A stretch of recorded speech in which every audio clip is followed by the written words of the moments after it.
ഇത്തരത്തിൽ നിർത്തിയിട്ടിരിക്കുന്ന വാഹനങ്ങളിൽ AC ഓണാക്കി ഉറങ്ങുന്നവരാണോ നിങ്ങൾ? എങ്കിൽ ജാഗ്രത.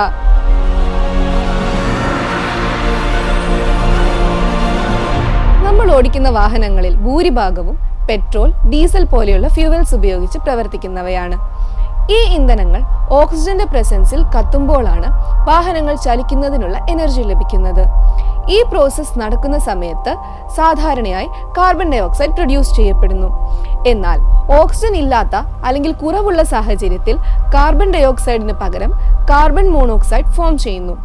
ഇങ്ങനെ ഉണ്ടാകുന്ന കാർബൺ മോണോക്സൈഡ് വാഹനങ്ങളുടെ എക്സോസ്റ്റ് പൈപ്പിലുള്ള കാറ്റലിറ്റിക് കൺവേർട്ടർ കാർബൺ ഡൈ ഓക്സൈഡായി കൺവേർട്ട് ചെയ്യുന്നു. എന്തെങ്കിലും കാരണം കൊണ്ട് എക്സോസ്റ്റ് പൈപ്പോ കാറ്റലിറ്റിക് കൺവേർട്ടറോ പ്രോപ്പറായി ഫംഗ്ഷൻ ചെയ്യാതെ വരുമ്പോൾ കാർബൺ മോണോക്സൈഡ് കാർബൺ ഡയോക്സൈഡ് ആകുന്ന പ്രോസസ്സ് നടക്കാതെയിരിക്കുന്നു. സാധാരണഗതിയിൽ വായുവുമായി അലിഞ്ഞു ചേരേണ്ട കാർബൺ മോണോക്സൈഡ് വാഹനങ്ങളുടെ ദ്വാരങ്ങൾ വഴിയും AC വഴിയും ഉള്ളിലേക്ക് കടക്കുന്നു. നിർത്തിയിട്ടിരിക്കുന്നതും AC ഓൺ ആക്കിയിട്ടിരിക്കുന്നതുമായ വാഹനങ്ങളിൽ കാർബൺ മോണോക്സൈഡ് തങ്ങി നിൽക്കുന്നു. കാർബൺ മോണോക്സൈഡിന് ഓക്സിജനേക്കാൾ ഹീമോഗ്ലോബിനോട് അഫിനിറ്റി കൂടുതലാണ്. അതുകൊണ്ട് തന്നെ ബ്രീത്തിങ് വഴി ബ്ലഡിൽ എത്തുന്ന കാർബൺ മോണോക്സൈഡ് യാത്രികന്റെ ഹീമോഗ്ലോബിനുമായി കമ്പൈൻ ചെയ്ത് കാർബോക്സി ഹീമോഗ്ലോബിൻ ഫോം ചെയ്യുന്നു. കാർബോക്സി ഹീമോഗ്ലോബിൻ ഒരു സ്റ്റേബിൾ കോമ്പൗണ്ട് ആയതുകൊണ്ട് തന്നെ ഓക്സിജനുമായി ബൈൻഡ് ചെയ്യാൻ പറ്റുന്ന ഹീമോഗ്ലോബിന്റെ എമൗണ്ട് ബ്ലഡിൽ കുറയുന്നു. ഇത് ഓക്സിജൻ ഡെഫിഷ്യൻസിയിലേക്കും പിന്നീട് മരണത്തിലേക്കും നയിക്കുന്നു.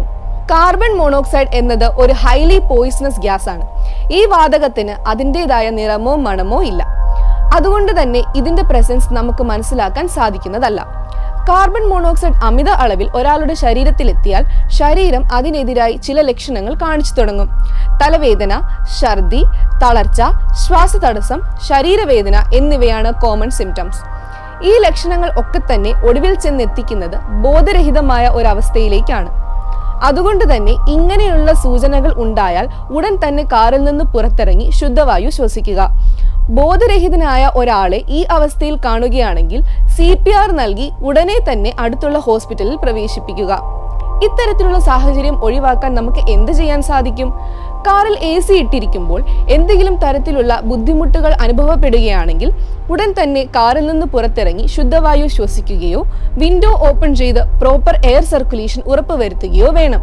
വിശ്രമിക്കാനായി കാർ തിരഞ്ഞെടുക്കുന്നവർ വിൻഡോ അല്പം താഴ്ത്തിയിട്ട് കിടന്നുറങ്ങുകയോ ഫോണിൽ അലാം സെറ്റ് ചെയ്ത് ഇടയ്ക്ക് എഴുന്നേറ്റ് ശുദ്ധവായു ശ്വസിക്കുകയോ ആകാം.